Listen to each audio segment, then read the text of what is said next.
kulanti wacan oo wanaagsan daawadayaal kusoo dhawaada janalka Barca 252.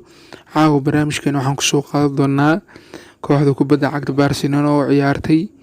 Barcelona oo caawa laga badiyay, mara dhacda caawa mara ma ceshno, 3 gool iyo gool lagu badiyay.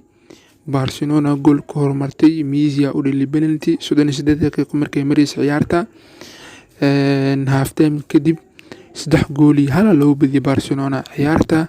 half time-kii hore waxaa dhaawac garoonka lagu saaray Luis Suarez. garoonka ayaa caawa laga saaray oo lagu bedelay Carlos Perez. dhaawaciisa dib baa laga soo sheegi doonaa inta bilood oo garoomada ka maqnaan doono.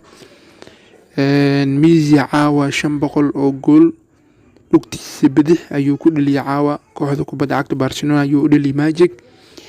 ciyaarta waa daawateen, yaa eedi saar lahaydeen guuldarada caawa Barcelona oo horseeday. asxaabta ku xiran janaalkeena YouTube-ka Barca 252, aragtidiina waa inoo muhiim. waa idin soo dhaweynaynaa mar walba. waa 3 dhibcood muhiim ah iska dhuminay. haddii aan bedelayn caawa Barcelona hoggaanka sii dheeraysan lahayn. nasiib darro caawa guul darro xanuun badan aragnay. Levante anaga badisay 3 gool iyo gool.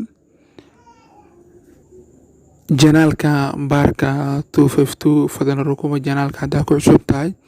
intaan muuqaalka xiga isku arki doono, sidaas iyo nabadgelyo.